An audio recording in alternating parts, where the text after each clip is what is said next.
নমস্কার। আজকে আমাদের fourth pillar with the people আমরা জানি আলোচনা করতে যাচ্ছি, সেটা হচ্ছে ভ্যাকসিন বিভ্রাট। কোভিড ভ্যাকসিন নিয়ে যা চলছে আমরা প্রত্যেকেই জানি, বেশি বলার কিছু নেই, সময় নষ্ট করার কিছু নেই। কেউ ভ্যাকসিন পেয়েছেন, কেউ পাননি। যারা প্রথম ডোজটা পেয়েছেন, দ্বিতীয় ডোজ কবে পাবেন তার কোনো ঠিক ঠিকানা নেই। তাদের মধ্যে আমি নিজেই পড়ি। এবং 18 থেকে 44 বছর বয়স্কদের জন্য যে গত 19শে এপ্রিল কেন্দ্রীয় সরকার ঘোষণা করে দিল যে এদের জন্য ভ্যাকসিন খুলে দেওয়া হলো 1 মে থেকে, এবং তার ব্যবস্থা রাজ্যগুলি করবে। ব্যবস্থা করার কোনো ক্ষমতা কিন্তু রাজ্যগুলোর হাতে নেই। ভ্যাকসিন পাওয়া যাচ্ছে না। ভ্যাকসিন দিতে রাজ্যগুলোকে বিদেশি সংস্থা যারা ভ্যাকসিন বানাচ্ছে, মডার্না, ফাইজার, তারা ইতিমধ্যে দিল্লি এবং পাঞ্জাব যারা কেনার চেষ্টা করেছিল তাদের জানিয়েছে ভ্যাকসিন তারা এভাবে কোনো রাজ্যকে বিক্রি করবে না, ভ্যাকসিন দেবে কেন্দ্রীয় সরকারকে। এই অবস্থায় দাঁড়িয়ে মানুষ কি করবে, কোথায় যাবে, তাই নিয়ে আজকে আমাদের অনুষ্ঠান। আমাদের অনুষ্ঠানে আজকে ইতিমধ্যেই আমাদের সঙ্গে রয়েছেন বিশিষ্ট শিক্ষাবিদ, যাদবপুর বিশ্ববিদ্যালয়ের এমেরিটাস অধ্যাপক সুকান্ত চৌধুরী। আমাদের সঙ্গে কিছুক্ষণের মধ্যেই যোগ দেবেন বিশিষ্ট চিকিৎসক ডক্টর অভিজিৎ চৌধুরী। যেটা নিয়ে আলোচনা করছিলাম সেটা নিয়ে প্রফেসর সুকান্ত চৌধুরী ইতিমধ্যে লিখেছেন। সুকান্ত দা, আপনি লিখেছেন, আপনি বিশেষ একটা লেখার কথা আপনার মনে পড়ছে, যেখানে একটা ওয়েবসাইটে আপনি লিখেছেন 3টি আপনার নির্দিষ্ট দাবি আছে।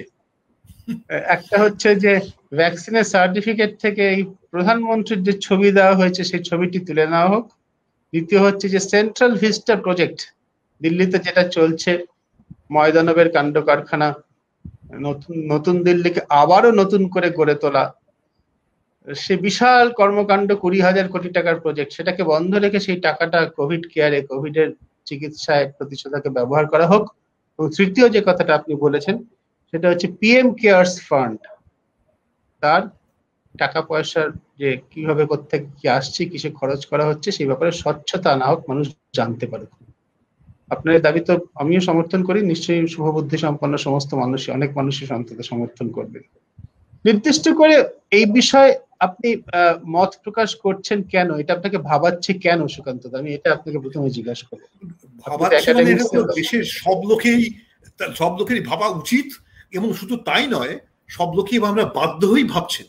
কারণ এই কোভিডের ভয় তো সকলেরই আছে, যাদের তো আগে ছিল না তাদের এখন উত্তরোত্তর আরো বেশি করে হচ্ছে এবং হয় উচিত।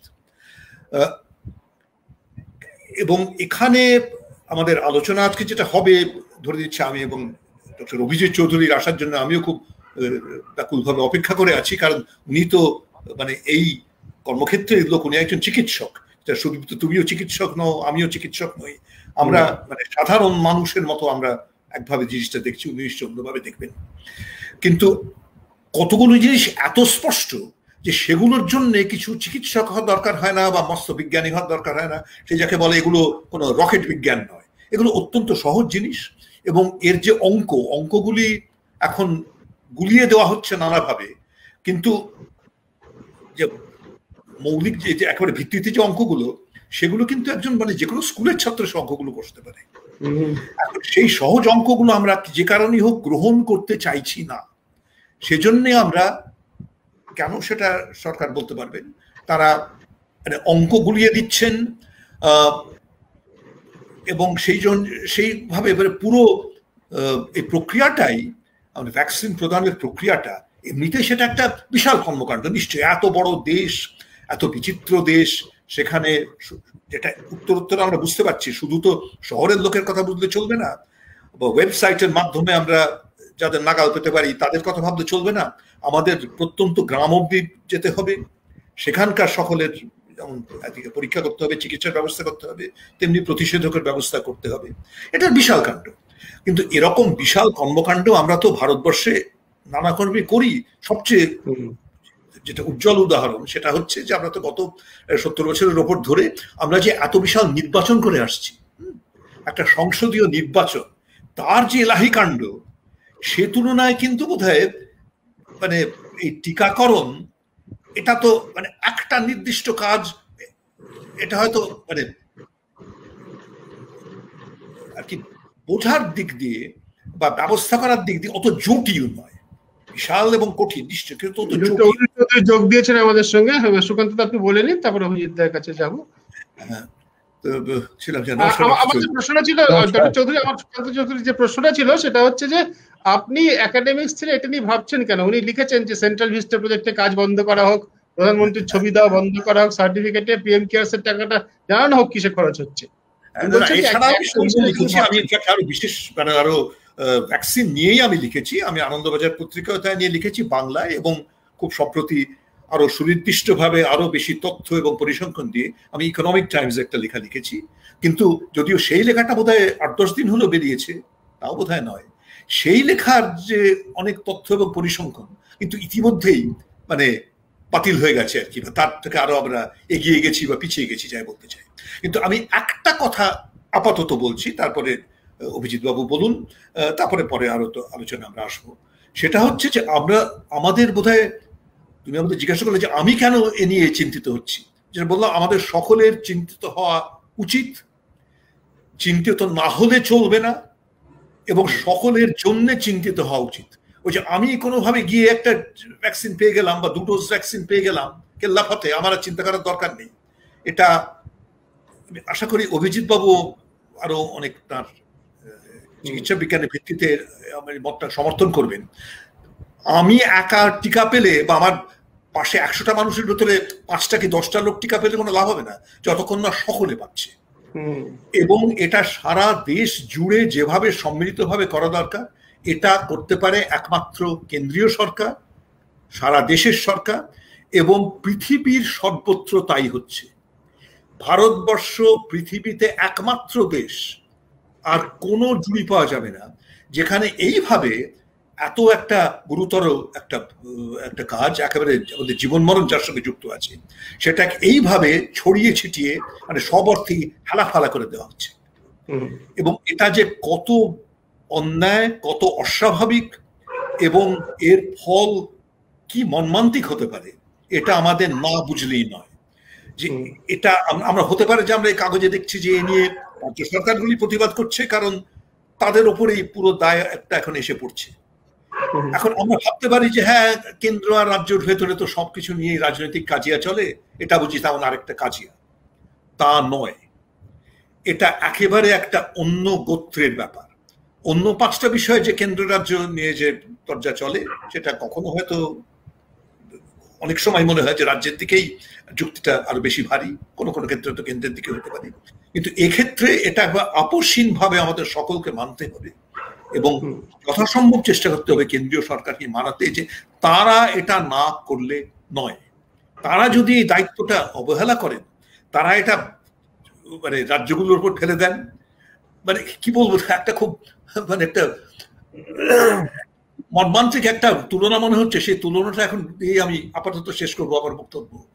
যে আমরা মাঝে মাঝে আজকাল সংবাদে দেখছি না, যে কোনো ব্যক্তি বা কোনো একটা পরিবার, তাদের বৃদ্ধ বাবা মা তারা কোভিড আক্রান্ত হয়েছেন, তাদের ফুটপাতে ছেড়ে দিয়ে চলে যাচ্ছে, কি হাসপাতালের গেটের সামনে ছেড়ে দিয়ে তারা চলে যাচ্ছে।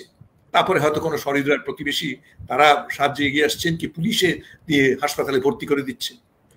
এখন কোনো ব্যক্তি বিশেষ যখন এটা করে, আমরা তো তাদের বলি তাদের ধিক্কার দিই, বলি তারা কুপুত্র। এখন যদি মানে সারা বলা যেতে পারে ভারত মাতা কোভিড আক্রান্ত হলে, যদি যারা ভারত মাতা এমনিতে যারা খুব সোচ্চার সন্তান, তারা তাকে এভাবে ত্যাগ করে ফেলে চলে যান, তাহলে তাদের আমরা কি বলে ধিক্কার দেব, এবং কিভাবে তাদের ভেতরে আমরা শুভবুদ্ধি জাগ্রত করার চেষ্টা করব।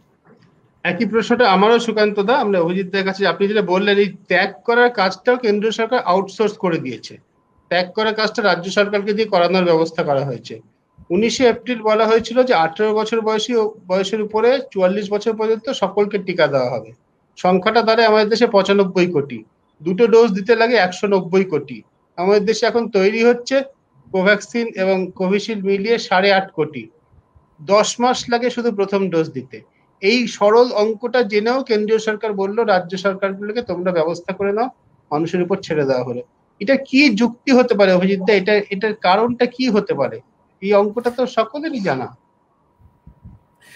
আসলে মানে যে ভ্যাকসিন নিয়ে কথা বলতে গেলে বা কোভিড নিয়ে যে কোনো আলোচনাই করেন, যে ব্যাপারটা খুব পরিষ্কার হওয়া দরকার, এবং আমার বারবার মনে হয়েছে একজন স্বাস্থ্যকর্মী হিসাবে নানান অঙ্গনে কাজ করতে গিয়ে, সেটা সরকারি কর্মী হিসাবেই হোক অথবা সেটা স্বেচ্ছাসেবী সংগঠনের সাথে যুক্ত নানান কাজকর্মের সাথে যুক্ত থাকার কল্যাণেই হোক, সেটা হচ্ছে ভারতবর্ষে কোভিড যেদিন থেকে প্রথম ঘন্টা বেজেছে কোভিডের, সেদিন থেকে কোভিড কখনোই বিজ্ঞানের পথ মেনে চলেনি। কোভিড সম্পূর্ণত চলেছে আমাদের দেশের বিভিন্ন নানান রাজনৈতিক ভাবনার, এটা অস্বাভাবিক নয় কিন্তু, নানান রাজনৈতিক ভাবনার প্রকাশের একটা ধারা হিসেবে। এবার হচ্ছে আমাদের দেশের দুর্ভাগ্য যে আমাদের দেশের রাজনীতিবিদরা সাধারণভাবে, মাফ করবেন আমার উদ্ধত্ত, সাধারণভাবে যতটা বিশ্বাসের উপর ভর করে চলেন ততটা যুক্তির উপর ভর করেন না, এভিডেন্সের উপর ভর করেন না। এটা আমাদের সৌভাগ্য এখনো হয়নি। এবং যার ফলে দাঁড়িয়ে, এবং এই যে বিশ্বাস, অর্থাৎ কিনা ওই রবি ঠাকুরের ভাষায় বলতে পারি, আমার চেতনার রঙে পান্না হলো সবুজ, চুনি উঠলো রাঙা হয়ে, তো ঠিক সেরকম ভাবেই কারুর একটা চেতনার রঙে মনে হয়েছিল যে 15ই আগস্ট গত বছর ভ্যাকসিন আসবে, এবং সেই নির্দেশ ছিল দেশের সমস্ত বিজ্ঞানীদের ঘাড়ে বন্দুক রেখে বলা হয়েছিল যে 15ই আগস্টের মধ্যে তোমাদের সেই এনে দিতে হবে, মোহনবাসী শোনাতে হবে দেশের মানুষকে, প্রত্যেকের মনে থাকা দরকার। এবং ICMR এর ডিজি বলেই ফেলেছিলেন, এবং তারপরে তিনি স্বগতোক্তি করেছিলেন কি ভুল করেছি। এটা হচ্ছে প্রথম ধাপ। এবং তারপরে ভ্যাকসিনের মোহনবাসী দ্বিতীয় ভাবে শোনা গেছিল বিহারের ভোটের সময়।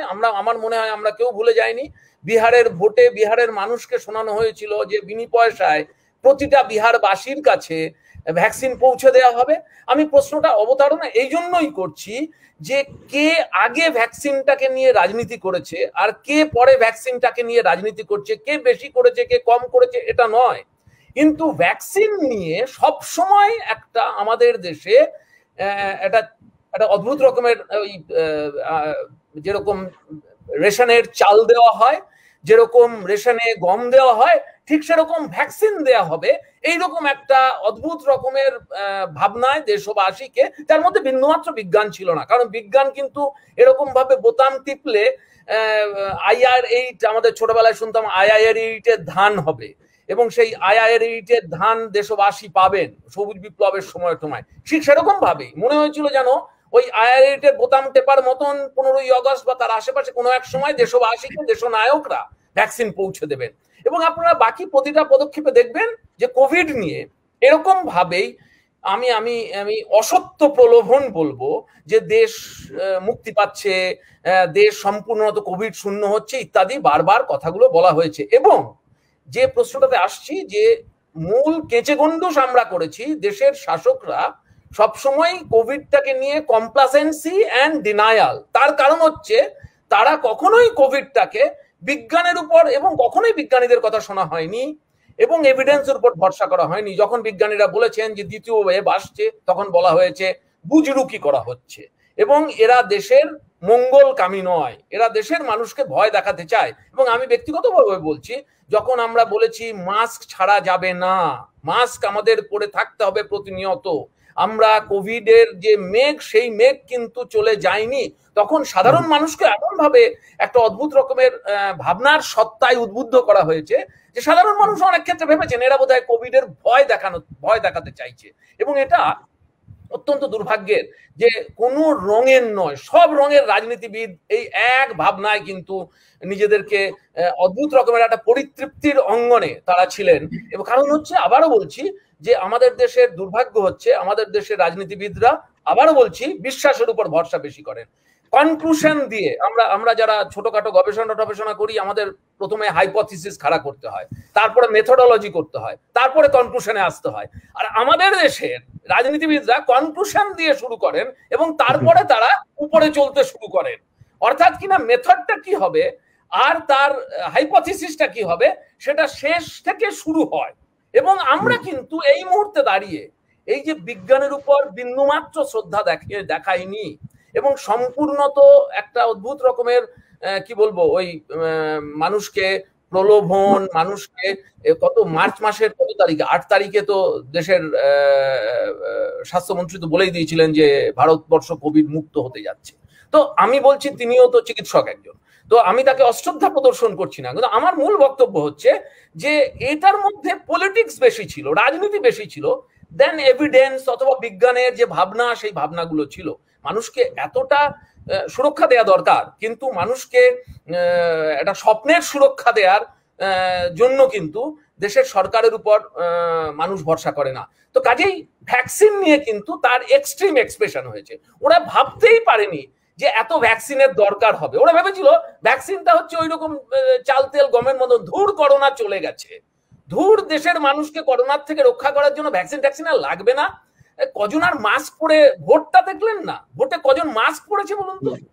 মানে এই যে সামগ্রিকভাবে আমি কেন বলছি, ভোটটা হচ্ছে আমাদের সমাজের সামন্ত প্রভুদের, নব্য সামন্ত প্রভুদের দাপানোর সব থেকে বড় অঙ্গন, এবং তাদের তো নিশ্চয়ই প্রত্যেকে জীবনের ভয় করেন। তাদের যদি বিন্দুমাত্র বিজ্ঞানে ভরসা থাকতো তাহলে তারা ওইভাবে মুখ খুলে ভোটটা করে বেড়াতেন না। আমাদের রাজ্যে বলুন, সারা দেশে বলুন, যেখানেই ভোট হয়েছে বড় বড় রাজনীতিবিদরা সব মুখ খুলে ঘুরে বেরিয়েছেন।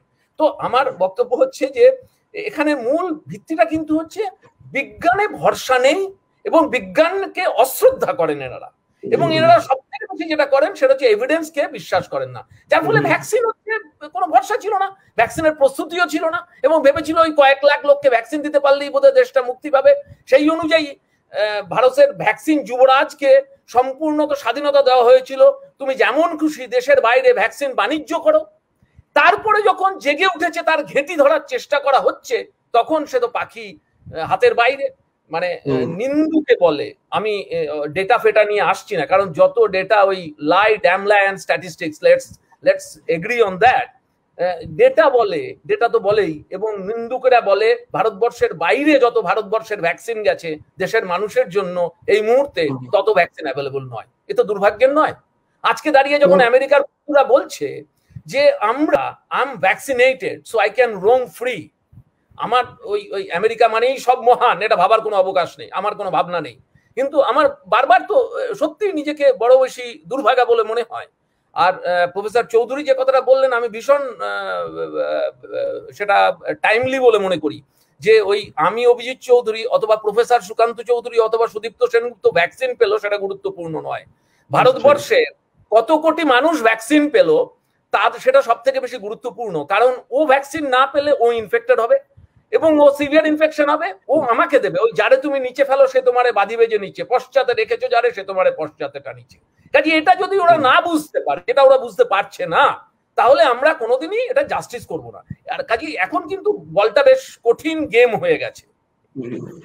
সেটা তো আমরা বুঝতেই পারছি, একেবারেই বুঝতে পারছি। আপনি যেটা বলছেন এই যে এই ধারণাটাই আমরা বহুদিন ধরে আমাদের এখানে আমরা দেওয়ার চেষ্টা করছি যে এটা অন্য লোকে ভ্যাকসিন পাক, এটা কোনো অল্ট্রুইজমের ব্যাপার না, এটা কোনো মহত্বের ব্যাপার না, এটা কোনো আমি যে বিরাট অন্য লোকের জন্য করছি তা না, আমার নিজের ভালো থাকার জন্য আমার পরিপার্শ্বের সকলের ভ্যাকসিনেটেড হওয়া দরকার, সুরক্ষিত থাকা দরকার। ডক্টর চৌধুরী, আমাদের এখানে গত বছর নভেম্বর মাস থেকে আমেরিকা, বিলেত, ইংল্যান্ড যাদের সঙ্গে আমরা তুলনা করি তারা ভ্যাকসিনের অর্ডার দিতে শুরু করেছে। আমরা প্রথম অর্ডার দিই জানুয়ারি মাসে সামান্য, দ্বিতীয় হচ্ছে এপ্রিল মাসে প্রথম আমরা বড় অর্ডার দিই, দ্বিতীয় ঢেউ যখন আসতে শুরু করেছে। এটা হচ্ছে আমাদের অবস্থা। এখন আমাদের বিদেশ মন্ত্রী তিনি আমেরিকায় গেছেন ভ্যাকসিন জোগাড় করতে। এখন ভ্যাকসিনের বিলি বন্টন মানুষ কিভাবে পাবে, এই ব্যাপার সংক্রান্ত ব্যবস্থাপনায় আমাদের রাজ্যের মধ্যে আপনিও অনেকটা এর সম্পর্কে যথেষ্ট ভালো ওয়াকিবহাল। আপনি একটু সাধারণ মানুষের জন্য বলুন যে মানুষ ভ্যাকসিন পাবে কিনা, পেলে কবে পাবে, কোন বয়সের মানুষ কি অবস্থায় দাঁড়িয়ে আছে। আমি নিজেই জানি না আমি দ্বিতীয় ডোজ পাবো কিনা। আমি সল্টলেকের একটা প্রাইভেট ক্লিনিক থেকে প্রথম ডোজ নিয়েছি 21শে এপ্রিল, তখন কোভিশিল্ডে বলা হচ্ছিল 6 সপ্তাহ পরে, এখন বলা হচ্ছে 12 সপ্তাহ পরে নিতে হবে, তাই নেবো, কিন্তু আমি জানি না পাবো কিনা। মানুষ ভ্যাকসিন পাবে কিনা, কি অবস্থা একটু বলুন। আমাদের সুদীপ্ত, সরি মানে আমরা দুজনেই চৌধুরী, বুঝতে পারছি না কার। অভিজিৎ তাকে বলছি, উনি বলুন, তারপর আসছি সুকান্ত, আপনার কাছে আসছি। হ্যাঁ, তো দুটো তিনটে জিনিস পরিষ্কার হওয়া দরকার। প্রথম কথা হচ্ছে যে কোনো রাজ্য সরকারের এই ক্ষমতা নেই যে বুক চিতিয়ে বলতে পারে যে আমি এই দিন আমার রাজ্যের মানুষকে ভ্যাকসিন পৌঁছে দেবো, এবং সেটা সম্পূর্ণত কেন্দ্রীয় সরকারের উপর নির্ভরশীল। তারা যেভাবে ওই জলকলের জলের মতন ভ্যাকসিন রাজ্যগুলোকে পৌঁছে দেবে, এবং আপনারা দেখেছেন যে কয়েকটা রাজ্য সরকার গ্লোবাল টেন্ডার ইনভাইট করার চেষ্টা করেছিল, কিন্তু বিদেশের যে কোম্পানিগুলো লার্জ স্কেল ম্যানুফ্যাকচার করেছে তারা বলে দিয়েছে যে তারা রাজ্য সরকারগুলোর সঙ্গে কোনো চুক্তি টুক্তিতে যাবে না, কারণ তাতে তাদের ভয় হচ্ছে তাদের ঘাড় মটকাতে পারে দেশের কেন্দ্রীয় সরকার, পরবর্তীকালে তাদের দেশে বাণিজ্য করতে, আমাদের দেশে বাণিজ্য করতে তাদের অসুবিধা হতে পারে। সুতরাং তারা ব্যবসায়ের দিক দিয়ে খুব ক্লিয়ার, তারা বলে দিয়েছে হবে টবে না। কাজেই মোদ্দা কথা হচ্ছে দয়া দাক্ষিণ্যের উপর আমাদের ভরসা করেই থাকতে হবে, এবং এই দয়া দাক্ষিণ্যটা এই মুহূর্তে আমি যতদূর জানি যে পরিস্থিতিতে আছে, তাতে করে 45 বছরের উপরে যারা, তাদের সেকেন্ড ডোজ দিয়ে 45 বছরের উপরে ফার্স্ট ডোজ দেওয়ার মতন অবস্থাতেও কিন্তু এই মুহূর্তে রাজ্যে, আমাদের রাজ্যে অন্তত পরিস্থিতিটা অতটা সুখদায়ী নয়। তবুও আমি যতদূর জানি আমাদের অফিসাররা চেষ্টা করছেন সেটাকে কিভাবে অ্যাকোমোডেট করা যায়। সমস্যাটা হচ্ছে যে ওই বললাম না যে প্রথম থেকেই একটা অদ্ভুত রকমের স্বপ্ন দেখানো, এবং সেটা ভোট কেন্দ্রিক, যখন ভোট এসছে তখন ভ্যাকসিন দেবো অমুক তমুক শুরু হয়েছে। 18 বছরের ঘোষণাটাও করে দেওয়া হলো, যেটা অ্যাভেলেবিলিটির উপর না, বাস্তব পরিস্থিতি কি সেটা না ভেবে ঘোষণা করে দিল যে 18 থেকে 45 হবে। এবার হচ্ছে একটা রাজ্য সরকারগুলো, সমস্ত রাজ্য সরকার একটা অদ্ভুত রকমের পরিস্থিতিতে পড়েছে, তাদের কাছে না আছে ভ্যাকসিন। এবার মানুষ এসে ভিড় করছে, আপনারা দেখেছেন বহু ভ্যাকসিন কেন্দ্রে মানুষ এসে হুমড়িয়ে পড়েছে, কোউইন অ্যাপের নানান ভাবে, মানে অনেক ভ্যাকসিন কেন্দ্রে এখন যে ছবি দেখেছি, আজকে একজন সিনিয়র জার্নালিস্টের কাছে শুনছিলাম, ভ্যাকসিন নিতে গিয়েই তো মানুষ সংক্রমিত হয়ে পড়বে। ভোর 5টা থেকে বেলা 10টা পর্যন্ত দাঁড়িয়ে থেকে জানা যাচ্ছে সেদিন দেওয়া যাবে না, মানুষের গায়ে গায়ে ঘেসে মানুষ দাঁড়িয়ে আছে 5-6 ঘন্টা। এবং এদের অনেকেরই বয়স হচ্ছে 70, 75, 80 বছরের, তারা ওভাবে দাঁড়িয়ে থাকছেন ঘন্টার পর ঘন্টায় গরমের মধ্যে। তো এখন যা পরিস্থিতি, এবং আমরা যেহেতু আমি আপনাদের বলি আমরা নিজেরা অলরেডি একটা beyond public sector, beyond corporate sector, কারণ দেখবেন কলকাতাতেও হচ্ছে কর্পোরেট সেক্টর আবার কোনো এক উপায়ে তারা কিছু ভ্যাকসিন নিয়ে এসে নিজেদের মতন করে কয়েকটি কর্পোরেট বিক্রি করতে শুরু করেছে। তো দেখুন, কর্পোরেটের ভ্যাকসিন আমি নিতে পারি, আপনি নিতে পারেন, কিন্তু দেশের ওই যারা গ্রামে থাকেন, যাদের কথা আমরা আলোচনা করছি, তাদের কাছে তো ভ্যাকসিনটা পৌঁছবে না।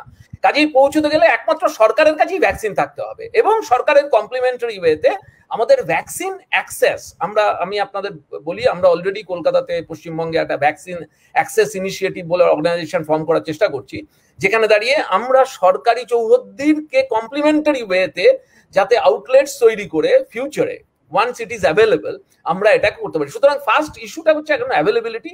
আমি আপনাদের সবার অবগতির জন্য জানাই, স্মুথ অ্যাভেলেবিলিটি অগস্ট মাসের ফার্স্ট উইকের আগে হবে না, এটা আমাদের সামনে পরিষ্কার হওয়া দরকার। স্মুথ অ্যাভেলেবিলিটি যে আপনি আমি চাইলে পরে ভ্যাকসিন নিতে পারি, এবং 18 থেকে ঊর্ধ্বে মানুষের জন্য বেশ একটা উষ্ণ পরিবেশ, সেটা জুলাইয়ের শেষ অগাস্টের আগে হবে না, কারণ ভ্যাকসিন ম্যানুফ্যাকচারই আমাদের দেশে ওই ম্যাগনিচুডে, ওই পরিমাণে হবে না। এটা হচ্ছে বাস্তব পরিস্থিতি। তার আগে এই টানাপোড়েনের সংসার চলবে, এবং আমাদের ওই রকম ভাবে রাজ্য সরকারগুলোকে প্রায়োরিটাইজ করে এই ওই উইন্ডো বার করে নাগরিকদের ভ্যাকসিন দিতে হবে। এবং দেখবেন ওই চুইয়ে কিছু কর্পোরেটে বিক্রি হবে, যার যেরকম পুশ অ্যান্ড পুল আছে, তারা সেই অনুযায়ী ভ্যাকসিন ম্যানুফ্যাকচারার গুলোর কাছ থেকে নিয়ে আসবে। এই মুহূর্তে দাঁড়িয়ে ভারতবর্ষে ভ্যাকসিন বিক্রি হচ্ছে দুটো, কোভিশিল্ড অ্যান্ড কোভ্যাক্সিন। স্পুতনিক এসে পড়েছে, 1.5 লক্ষ ডোজ এসেছিল, তার মধ্যে 1 লক্ষ ডোজ নিয়েছেন এক রেড্ডির আর এক রেড্ডি, আমি খুব পরিষ্কার ভাবে বলছি। তো এবার হচ্ছে আর কারোর কাছে নেই, এবার হচ্ছে ডক্টর রেড্ডিজ ল্যাবের মালিকের থেকে আরেকজন রেড্ডি তিনি নিয়েছেন, আর তার নাইবা করলাম ভারতবর্ষের সব থেকে বড় কর্পোরেট মেডিকেয়ার চেইনের মালিক তিনি। এখন হচ্ছে যার ফলে তারা এখন হচ্ছে ভ্যাকসিন দিচ্ছে, বিক্রি করছে। তো এবার হচ্ছে যে স্পুতনিকের নেক্সট কান্ট্রি ম্যানুফ্যাকচার ডোজ তৈরি হবে, এবং সেটা এসে পড়লে পরে কি আরো কিছু অ্যাভেলেবল হবে, এবং রাজ্য সরকারও আমি জানি ওদের সঙ্গে নেগোসিয়েট করছে। তার সঙ্গে জাইডাস ক্যাডিলারও একটা ভ্যাকসিন এসে পড়বে, এবং জুলাইয়ের শেষাশেষি এবং অগস্টের ফার্স্ট উইকে বায়োলজিক্যাল ইভেন্টস একটা কোম্পানি, এবং তার সঙ্গে সঙ্গে নোভোভ্যাক্স, এই দুটো ভ্যাকসিনও ভারতবর্ষে আসবে। সুতরাং আশা করা যাচ্ছে, সেই জন্য আমি টেন্টেটিভলি বলছি, আমি নিজস্ব যে আমরা ওই ভ্যাকসিন অ্যাক্সেস ইনিশিয়েটিভের ভাবনার থেকেই বলছি যে অ্যারাউন্ড অগাস্টের বিগিনিং ফার্স্ট হাফ আমাদের কাছে ভ্যাকসিনের একটা যে পরিস্থিতিটা সেটার মধ্যে কিছুটা আসতে পারে, কিছুটা সিকিউরিটি সুরক্ষার ভাবনা আসতে পারে। তার আগে কিন্তু নয়, তার আগে এইরকম ভাবেই টানা হেঁচড়ার সংসার চলবে, কিছুটা চুইয়ে চুইয়ে পড়া জল দিয়েই আমাদের থাকতে হবে। যাই হোক, অন্তত আরো 2-2.5 মাস পরে অন্তত যে একটা পরিস্থিতি একটু স্বচ্ছন্দ হতে পারে, একটু সাবলীল হতে পারে, এটা জেনে অন্তত ভালো লাগলো। কারণ একটা কোনো ভালো খবর তো পাচ্ছি না, সমস্ত খবরই দুঃখজনক, বেদনাদায়ক, হতাশাজনক খবর পাচ্ছি। পিছন দিকে তাকিয়ে বিশ্লেষণ করতেই হয়। সুকান্ত, আমি এটা আপনাকে জিজ্ঞাসা করব, কি বুদ্ধি থাকতে পারে যে ইউরোপিয়ান ইউনিয়ন, তারা 27টা দেশ, ইউরোপের সমৃদ্ধ আর্থিকভাবে ক্ষমতাশালী দেশ, 27টা দেশ একসঙ্গে তারা ভ্যাকসিন কিনছে, আর আমাদের দেশে আমাদের এই 30টার বেশি রাজ্যকে আমরা বললাম তোমরা আলাদা আলাদা করে কিনে নাও, যেখানে সংহত হয়ে একত্র হয়ে আমরা সবাই জানি যদি তার ক্ষমতা বেশি হয় বার্গেন করার কেনার, আমাদের এখানে যে কেন্দ্রীয় সরকার রাজ্যগুলোকে আলাদা আলাদা করে ছেড়ে দিল, কি বুদ্ধিতে হয়, কি ব্যাখ্যা হতে পারে? অত বুদ্ধি আমার নেই সুদীপ্ত যে আমি এর কোনো ব্যাখ্যা দেব। তবে যেটা তুমি বরঞ্চ তোমার যে প্রশ্ন আমারও সেটা প্রশ্ন, তো সেই উপলক্ষে 2-4টে কথা বলতে চাই। একটা হচ্ছে যে ওই যেটা অভিজিৎ বাবু বললেন যে এ তো মানে যথেষ্ট ভ্যাকসিন নেই, কাজেই এটা তো কোনোভাবেই একটা মানে সমবন্টন বা সকলের ভিতরে বন্টন হতে পারে না। মানে একটা খাটো কাপড় একদিকে টানতে গেলে অন্যদিকে খুলে আসবে, এটা তো হতে পারে না। এবং এই অবস্থায় যে আমরা এসে পড়েছি সেটা অভিজিৎ বাবু তার কতগুলো কারণ বলেছেন। অদূরদর্শিতা, বিজ্ঞান মনস্কতার একান্ত অভাব, এবং সাধারণ রাজনীতির সঙ্গে আমি আরেকটা যোগ করতে চাই, সেটা হচ্ছে বাগ্মিতা। মানে এটা কিন্তু আমাদের বর্তমান ভারত সরকারের মধ্যে বিশেষ করে এই একটা প্রবণতা আমি দেখতে পাচ্ছি যে তারা মনে করছেন যে কথা দিয়ে, বক্তৃতা দিয়ে তারা সমস্ত সমাধান করে দেবেন না, সমস্ত সমস্যা আড়াল করবেন বলা যেতে পারে। এন্ড গেম শব্দটা সুকান্ত ছিল, end game, we are in the end game of the COVID battle বলেছিলেন। কথাটা শুনতে দারুণ, এন্ড গেম, এবং তাতে মধ্যে একটা খেলা হচ্ছে, খেলা একজন নায়ক আছে যিনি জিতে যাচ্ছেন। এখন যেটা হচ্ছে এই যে অঙ্ক, এখন ধরে নিচ্ছে যে আমাদের দেশের যারা শাসক, আমাদের দেশের জনসংখ্যা কত এইটা তারা জানেন, এটা নিশ্চয়ই আমরা ধরে নিতে পারি, তারা হয়তো কেলেঙ্কারি ব্যাপার। এবং তার ভেতরে যে মানে 18 বছর বয়সের ওপরে কত সংখ্যা সেটার একটা মোটামুটি ধারণা আছে, সেটা 2 দিয়ে গুণ করলে কত ডোজ ভ্যাকসিন হয় সেটা একটা প্রশ্ন। যদিও পরে এক্ষুনি নয়, অজিত বাবুকে হয়তো একটা প্রশ্ন করতে হবে যে স্পুটনিক, গোড়ায় তো শুনেছিলাম যে এটাও 2 ডোজের ভ্যাকসিন এবং এর 2 ডোজ হচ্ছে 2টো আলাদা আলাদা ওষুধ। এখন আবার শুনছি যে স্পুটনিক যেটা এখন বাজারে আসছে সেটা নাকি 1 ডোজের ভ্যাকসিন। এটা নিয়ে পরে যদি আপনি একটু আমাদের বোঝান। তবে আপাতত আমার বক্তব্য যদি আমি সেটাই ধরেই এগোই, যে যখন শেষ পর্যন্ত হয়তো কেন্দ্রীয় সরকারের টনক নড়ল যে না ব্যাপারটা অত সহজ নয়, এদিকে দ্বিতীয় ঢেউ শুরু হয়ে গেছে, মানে অতিমারি হয়ে যাচ্ছে, এবং সেজন্য প্রচন্ড চাপ পড়ছে যারা 45 বছর বয়সের নিচে, তারা বলছেন যে আমরাই তো বেশি রাস্তায় বেরোই, কাজকর্মে বেরোই, আমাদের না হলে চলবে না।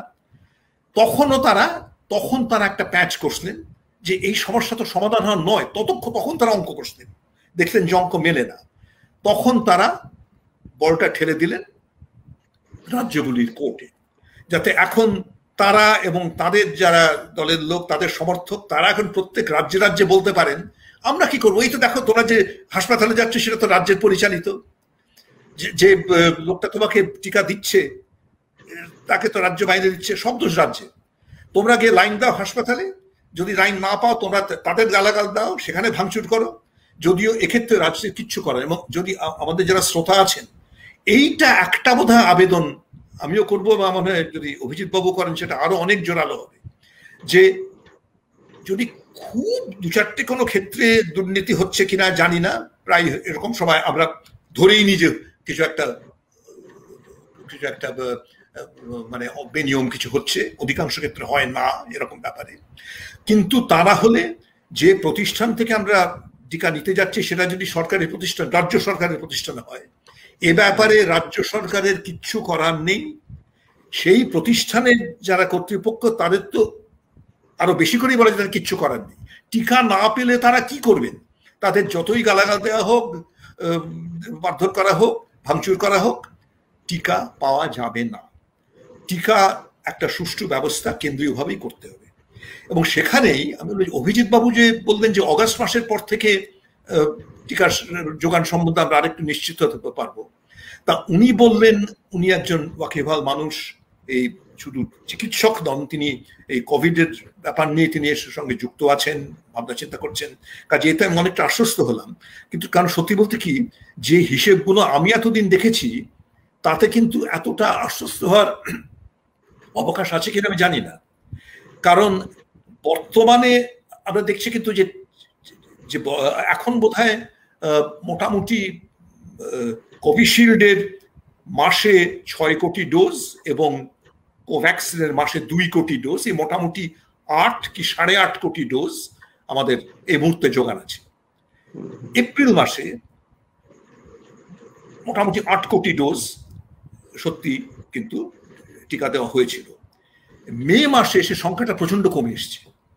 এ পর্যন্ত দেওয়া হয়েছে মাত্র 3.5 কোটি মতো, এবং এই হারে চললে মে মাসে মোট টিকা দেওয়া হবে 5 কোটি, যেখানে আমাদের দেশের উৎপাদন ক্ষমতা কিন্তু এই মুহূর্তে 8 কোটি কি 8.5 কোটি। কাজে বাকি 3-3.5 কোটি এটা কোথায় গেল? মানে বাড়াতে না পারি এই ডোজের সংখ্যাটা এভাবে কমে গেল কেন? এবং আরো প্রত্যেক যদি জুন মাসে জুলাই মাসেও এভাবে কম হয়, তাহলে তো আমাদের যে মানে বকেয়া পড়ে যাচ্ছে ডেফিসিট, সেটা তো ভ্যাকসিনেশন ডেফিসিট, সেটা তো বাড়তেই থাকবে। এমনিতেই একটা হিসাব কয়েকদিন আগে টাইমস অফ ইন্ডিয়াতে সেটা প্রকাশ হয়েছিল যে যদি ধরে নিই যে অগাস্টের থেকে সত্যি টিকার সংস্থান ঠিক করে হবে, তাহলেও প্রত্যেক দিন 1 আগস্ট থেকে 31 ডিসেম্বর আমাদের দৈনিক 90 লক্ষ করে টিকা দিতে হবে। এ পর্যন্ত ভারত তথা বিশ্বের রেকর্ড হচ্ছে 41 লক্ষ। সেটা ডবলেরও বেশি করতে হবে, তার জন্য উপযুক্ত ব্যবস্থা করতে হবে।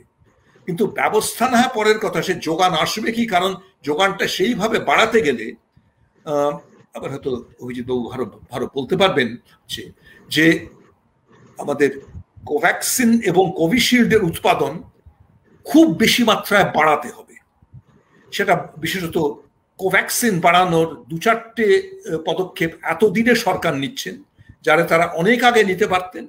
এবং যে কথাটা বহু লোকে বলেছে, আমাদের দেশের ভূতপূর্ব প্রধানমন্ত্রী মনমোহন সিং, তিনি এত বিদগ্ধ একজন মানুষ, অর্থনীতিবিদ, তিনি বলেছেন বর্তমান প্রধানমন্ত্রীকে, সেটা হচ্ছে যে কম্পালসারি লাইসেন্সিং, অন্তত ভলেন্টারি লাইসেন্স, যাতে একটা যিনি এই ভ্যাকসিনটার মালিককে সেটা নিয়েও কথা। কারণ এই ভ্যাকসিনগুলোর ক্ষেত্রে, বিশেষত কোভ্যাক্সিনের ক্ষেত্রে সরকারের কিন্তু একটা ভূমিকা আছে, আইসিএমআর যোগ্য প্রস্তুতকারক। যাই হোক, সেই মূল যে উৎপাদক তাকে কিছু একটা রয়্যালটি দিয়ে অন্য কারখানায় এই ভ্যাকসিন উৎপাদন করা যায়। এই গোছের একটা ব্যবস্থা যাতে আন্তর্জাতিক ক্ষেত্রে চালু হয়, আরো জোরালো একটা ব্যবস্থা, পুরোপুরি পেটেন্ট কিছুদিনের মতো মুলতবি রেখে। এটা নিয়ে ভারত, দক্ষিণ আফ্রিকা ইত্যাদি কয়েকটা দেশ, ভারত তাদের ভেতরে খুব সোচ্চা, আন্তর্জাতিক মহলে তারা কিন্তু গলা ফাটাচ্ছে।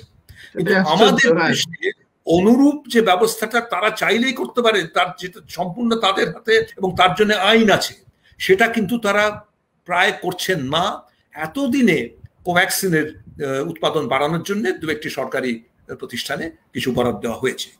কিন্তু কোভ্যাক্সিন কোভিশিল্ডেরও সত্যি মানে যে হারে উৎপাদন বাড়াতে হবে, বর্তমান হারের মানে কোভ্যাক্সিনের ডবল, কোভিশিল্ডের ডবল এবং কোভ্যাক্সিনের বর্তমানে 3-4 গুণ বাড়াতে হবে। স্পুটনিক এ পর্যন্ত 1 ডোজও কিন্তু আমাদের দেশে উৎপাদন হয়নি, সে উৎপাদন করতে হবে। এবং অন্য যে ভ্যাকসিনগুলোর কথা শোনা যাচ্ছে, যেগুলো আমদানি হওয়ার কথা, সারা বিশ্বের ভ্যাকসিনের বাজার এখন তুঙ্গে। বহু দেশ থেকে, ধনী দেশেরা নিজেরাই আগের থেকে অর্ডার দিয়ে রেখেছে। গরিব দেশগুলোর পক্ষে কোভ্যাক্স বলে যে একটা আন্তর্জাতিক সংস্থা আছে, তারা অর্ডার দিয়েছেন। ফলে এখন টাকা হাতে নিয়েও যদি কেউ আন্তর্জাতিক বাজারে যায়, ভ্যাকসিনের আর যোগান হয়তো সে পাবে না। অন্তত দুটো বড় কোম্পানি, যতদূর মনে পড়ছে ফাইজার আর মডার্না, তারা ভারত সরকারকে বলেছে যে এই বছরের 3rd কোয়ার্টারের আগে, অর্থাৎ অক্টোবর মাসের আগে আমরা কথাই বলবো না তোমাদের সঙ্গে। তারপরে কি কথা হয়, কবে ভ্যাকসিন আসে ভগবান জানে। এবং অন্য কয়েকটা ভ্যাকসিনের নাম করা হচ্ছে সেই অগাস্টের পরে পাওয়া যাবে বলে, যেগুলো কিন্তু এখনো পরীক্ষার পর্যায়ে আছে। সে ভ্যাকসিনগুলো এখনো আদৌ চালু হয়নি। কাজেই আমাদের নীতি আয়োগের একজন মুখপাত্র বলেছেন যে অগাস্ট থেকে সেপ্টেম্বর মাসের ভেতরে 216 কোটি ভ্যাকসিন পাওয়া যাবে এই 5 মাসে। যদি পাওয়া যায় খুব ভালো কথা, যোগানের দিক দিয়ে। তারপরে দাম, অর্থ, সেসব ব্যাপারে আসছি, সেটা এসে আলোচনা যাচ্ছি না। কিন্তু সেই যোগানের ব্যাপারে যদি আছে, there are some very big ifs। এবং ইতিমধ্যে আমরা দেখতে পাচ্ছি যে এপ্রিল থেকে মে মাসে আমরা কিন্তু টিকাকরণের সেইটা দিয়ে ডক্টর চৌধুরীর কাছে আমরা যাই। এই যে টিকাকরণটা কমে গেল এবং যে এই টিকাকরণটা যে কমে গেল এবং ভবিষ্যতে যে আপনি যে বলছেন আগস্ট মাস থেকে শুরু হতে পারে, যে প্রশ্নগুলো সুকান্তদা তুললেন, ডক্টর চৌধুরী আপনার কি মত? আপনার মনে হয় এসব সত্য সুবিধাটা অবস্থাটা উন্নতি হবে আগস্ট মাসে? প্রফেসর চৌধুরীর কথা শোনার সঙ্গে সঙ্গে আমি ভাবছিলাম, আমি নিজে ফুটা চালায় বসে পূর্ণিমার চাঁদ দেখছি না তো আকাশের। আমার সত্যি সত্যি নিজের মনে হচ্ছিল যখন আমি বলছিলাম যে আগস্ট মাসে পরিস্থিতিটা অনেক উষ্ণ হবে। আবারও বলছি, এটা হচ্ছে উইশফুল থিঙ্কিং এবং based on the best of the circumstances, সব থেকে সুন্দর যেটা হতে পারে। কিন্তু আবারও বলছি, এর মধ্যে অনেকগুলো এবং কিন্তু আছে। এবং আমি সম্পূর্ণ তো প্রফেসর চৌধুরীর সঙ্গে একমত যে আমরা ভ্যাকসিন নিয়ে এত মিথ্যা চার এবং এত স্বপ্ন বিক্রি করার পদক্ষেপের মধ্যে দিয়ে গেছি। এটা যদি না ঘটে তাতে অবাক হওয়ার কিছু নেই। কিন্তু সব থেকে খারাপ পরিস্থিতি হলেও আমার মনে হয় যে ওটা ওই অক্টোবর হতে পারে। তো অক্টোবরে উনি যেটা বললেন সেটা ঠিকই বললেন যে আমাদের এরপরে ভ্যাকসিন অ্যাভেলেবিলিটি এনশিওর্ড হলে তারপরে প্রশ্ন হচ্ছে অ্যাক্সেসের, অর্থাৎ দেশের মানুষের কাছে কিভাবে পৌঁছে দেবো। এবং আবারও বলছি যে যেহেতু আমাদের বিজ্ঞান মনস্কতা এবং দেশের পরিচালকদের বিজ্ঞানের উপর ভক্তি ততটা নেই, এবং এখনো তারা মনে করেন যে ভ্যাকসিনটা এবং করোনিল একই গোত্রের জিনিস। তো সেই হেতু এটা যে অতটা গতি পাচ্ছে না তার মূল কারণ কিন্তু চিন্তার জায়গায় শ্লথতা, চিন্তার জায়গায় হ্যান্ডিক্যাপ। এবং এটাকে কিন্তু সামগ্রিকভাবে সিভিল সোসাইটির গুরুত্বপূর্ণ রোল আছে। এবং আমরা যারা কথা বলছি আমার মনে হয় আমাদের বুঝে নিতে হবে যে আমাদেরও কিন্তু ভ্যাকসিনের ডিমান্ডটাকে রেশনালাইজ করে এবং ইউনিফাইড ভয়েসে এটাকে কিন্তু দেশের সরকারের কাছে তুলে আনতে হবে। কারণ সিভিল সোসাইটির প্রেশার অনেক সময় এটার খুব গুরুত্বপূর্ণ রোল প্লে করে এবং আমাদের সেই রোলটা কিন্তু প্লে করতে হবে, যে সরকারের কাছে বারবার বলতে হবে যে দেশের মানুষ চাইছে ভ্যাকসিন। কারণ এমন একটা পরিস্থিতি তৈরি করা হয়েছিল, দেখবেন আজকে সারাদিন সোশ্যাল মিডিয়ায় একটা পোস্ট ঘুরেছে, যেটা হচ্ছে একজন কোন ফ্রেঞ্চ নোবেল লরিয়েট বলেছেন নাকি ভ্যাকসিন নিলেই তারা মারা যাবে। আপনারা দেখেছেন কিনা জানি না। এবং এটা একটা বুজরুকি এবং এটা ফেক এবং এটা ম্যানুফ্যাকচার্ড। এবং এইভাবে ভ্যাকসিন নিয়ে সাধারণ মানুষের মধ্যে এখনো কনফিউশন তৈরি করার একটা সংগঠিত চেষ্টা কিন্তু বজায় আছে, যার ফলে দাঁড়িয়ে যেটা ঘটতেই পারে সেটা হচ্ছে ভ্যাকসিন অ্যাভেলেবিলিটি যখন ভালো হয়ে গেল ঠিক তখনই যেটা ঘটলো সেটা হচ্ছে যে ভ্যাকসিন নিয়ে আবার সাধারণ মানুষের মধ্যে দূর ভ্যাকসিন কিছু না, ভ্যাকসিন নিলে ভ্যাকসিন নিয়ে নানান কিছু ভুল তত্ত্ব এবং হেজিটেন্সি, যেটাকে বলে ভ্যাকসিন হেজিটেন্সি বলি আমরা বিজ্ঞানের তত্ত্বের ভাষায়, সেটা সাধারণ মানুষের মধ্যে তৈরি করার চেষ্টা করা হবে। আবারও দেখবেন waves of vaccine improper information আসবে, কিন্তু আমাদের খুব পরিষ্কার হওয়া দরকার, এটা সারা পৃথিবীতে পরীক্ষিত সত্য, ভ্যাকসিন নিলে কোভিড হবে না এটা বলা যাবে না, কিন্তু কোভিড হলে পরেও সেটা মাইল্ড কোভিড হবে, কোভিডের মৃত্যু অনেক কমবে এবং হাসপাতালে যাওয়ার প্রয়োজনীয়তা অনেক কমবে। সুতরাং ভ্যাকসিন এই মুহূর্তে আমাদের অন্যতম শক্তিশালী অস্ত্র কোভিড জয় করার। প্রফেসর চৌধুরী একটা খুব গুরুত্বপূর্ণ তত্ত্বের কথা তুলে এনেছিলেন যে সিঙ্গেল ডোজ ভ্যাকসিন, এবং ডক্টর রেড্ডিজ ল্যাবেরও single dose vaccine Sputnik Light বলে ওরা আনার চেষ্টা করছে। সম্ভবত অক্টোবর নভেম্বরে সেটাও এসে যেতে পারে ওদের নিজের ম্যানুফ্যাকচারিং ক্যাপাবিলিটিতে, কিন্তু জনসন অ্যান্ড জনসন ওয়েস্টার্ন কান্ট্রিজে একটা সিঙ্গেল ডোজ ভ্যাকসিন চালু করেছে। ভারতবর্ষের মতন দেশের ক্ষেত্রে এটা কিন্তু খুব উপযোগী মানুষের কাছে নিয়ে যাওয়ার জন্য, কিন্তু তার ইফেক্টিভিটি একটু কম। কিন্তু আমরা যদি বড় মানে আমরা যেটাকে বলি ম্যাক্রো পিকচারে ভাবি, তাহলে দেশের মানুষের কাছে নিয়ে যাওয়ার জন্য সিঙ্গেল ডোজ ভ্যাকসিন হচ্ছে সব থেকে উপযুক্ত। সমস্যা আবার জনসন অ্যান্ড জনসনের ভ্যাকসিনের দাম হচ্ছে $30 এই মুহূর্তে দাঁড়িয়ে।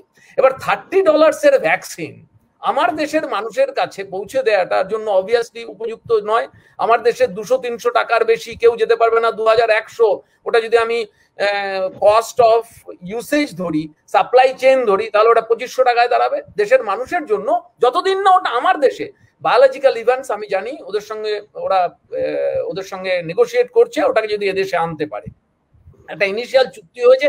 এবারে যে কর্পোরেট ওয়ার, তার উপরেও আমাদের দেশের সরকার কোনো ঢুকছে না তার মধ্যে দাঁড়িয়ে, এবং কর্পোরেট গুলোকে ভ্যাকসিনের মতন এরকম একটা গুরুত্বপূর্ণ বিষয়ে নিজের ইচ্ছা মতো চলার যে অধিকার দেওয়া হয়েছে, তো এই অধিকারটাও তো আমরা কিছুটা অন্যরকম ভাবে দেখতে পারতাম। অর্থাৎ কিনা এটা এমন একটা প্রয়োজনীয় সামগ্রী দেশের মানুষকে সুরক্ষা দেওয়ার জন্য যে ওই যে কি যেন প্লেনটা নিয়ে এলো ফ্রান্স থেকে কয়েক হাজার কোটি টাকা ব্যয় করে, রাফায়েল, তো ওটা যেরকম দেশের জন্য দরকার, আবারও বলছি ওটা দরকার দেশের সুরক্ষার জন্য, কিন্তু এই মুহূর্তে দেশের মানুষকে সুরক্ষা দেওয়ার জন্য ভ্যাকসিন বোধহয় আরো বেশি জরুরি এনারা যদি ভাবতেন।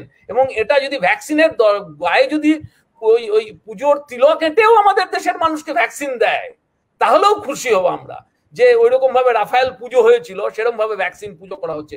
কিন্তু তার কোনো চিহ্ন কিন্তু দৃশ্যত প্রতীয়মান এই মুহূর্তে নয়। কিন্তু বেস্ট অফ দ্য সার্কামস্টান্সেসে জুলাই হবে, ওয়ার্স্ট অফ দ্য সার্কামস্টান্সেসে অক্টোবর হবে।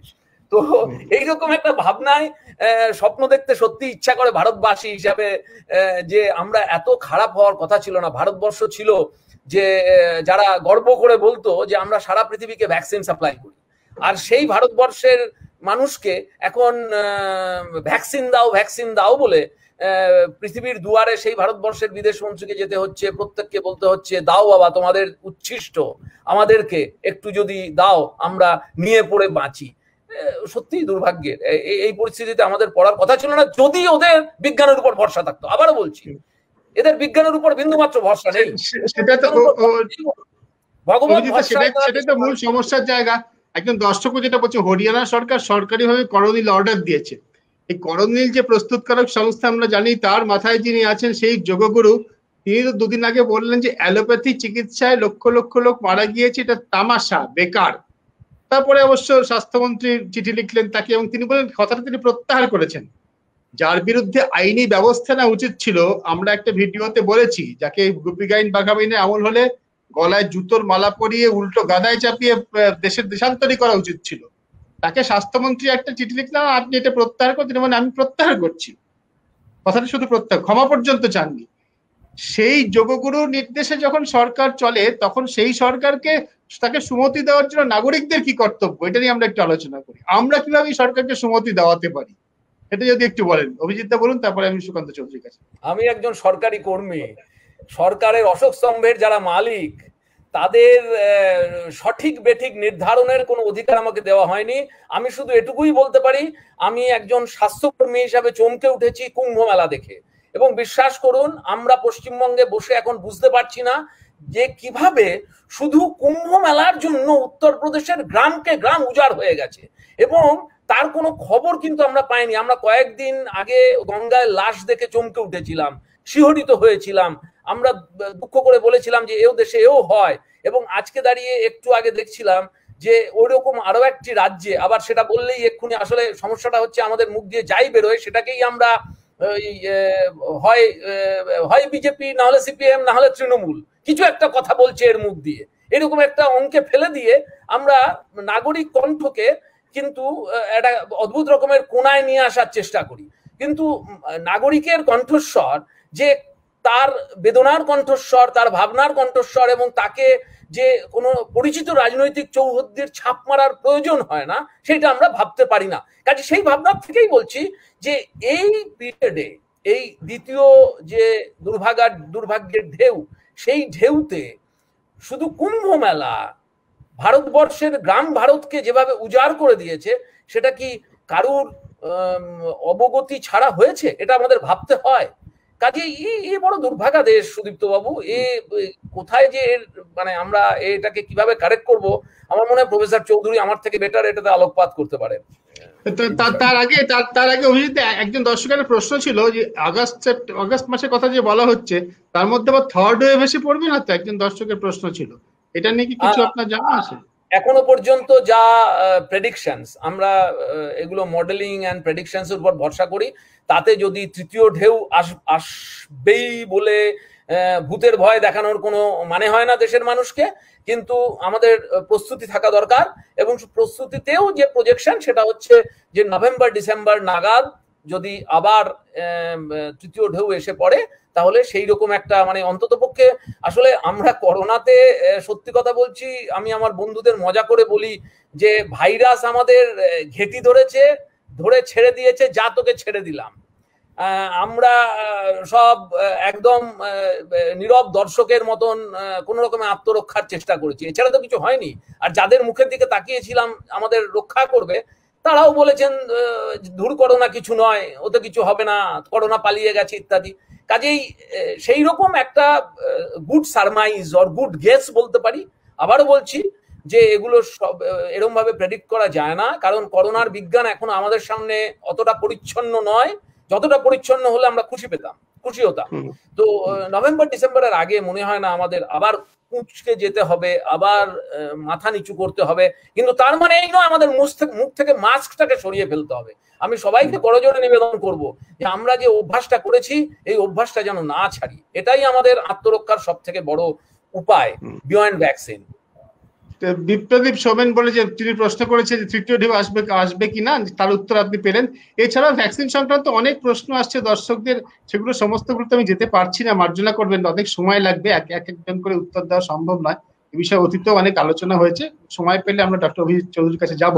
তা আমাদের মূল প্রশ্ন যেটা নিয়ে আমরা আলোচনা করছি, যে আমরা তো আলোচনা করতে পারি, একটা সোশ্যাল মিডিয়া প্ল্যাটফর্মে আমরা আলোচনা করছি, আমার সঙ্গে একজন বিশিষ্ট চিকিৎসক রয়েছেন, একজন প্রাজ্ঞ শিক্ষাবিদ রয়েছেন। আমরা তো দেশটা চালাই না, দেশ যারা চালান এই বড় শাসক, তারা নির্বাচনী সভায় এসে বলেন যে এত ভিড় দেখে আমার খুব ভালো লাগছে।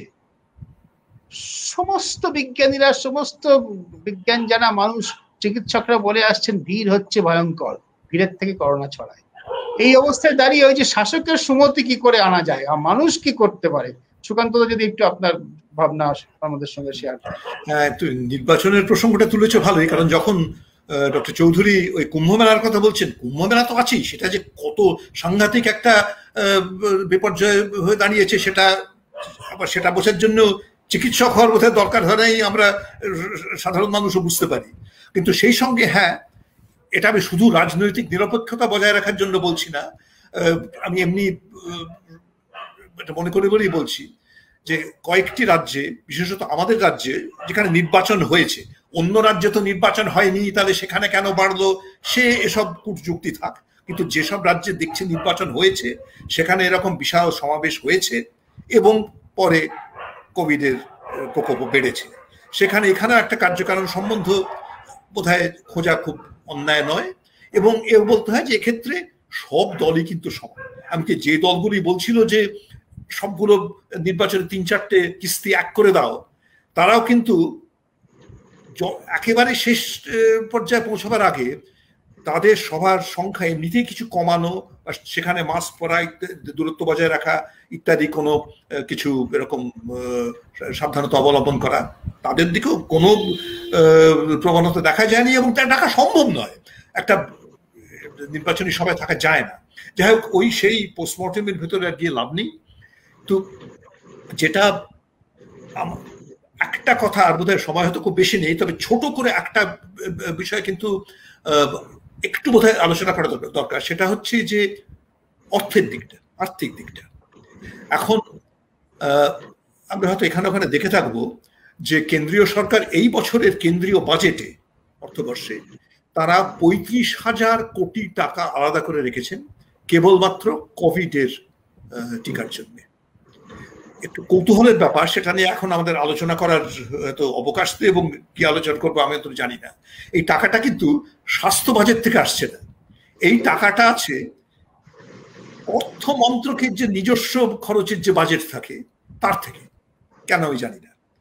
তবে সেখানে 35,000 কোটি টাকা দেওয়া আছে, এবং আরেকটা কথা স্পষ্ট বলা আছে যে এই টাকাটা রাজ্যগুলির হাতে তুলে দেওয়া হবে for make over to the states and union territory, স্পষ্ট বলা আছে।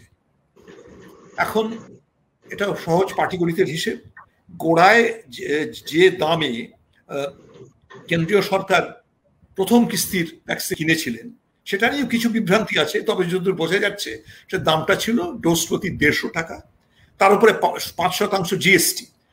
ভ্যাকসিনে কেন জিএসটি থাকবে এ নিয়ে অনেক জলঘোলা হয়েছে, তার একটা কেন্দ্রীয় অর্থমন্ত্রী তার একটা ব্যাখ্যাও দিয়েছেন, সে ব্যাখ্যাটাও যে পুরোপুরি ধোপে টেকে তা নয়, যাক সে প্রসঙ্গে যাচ্ছি না। কিন্তু 150 টাকার সঙ্গে 5% জিএসটি হলে তো কথাই নেই।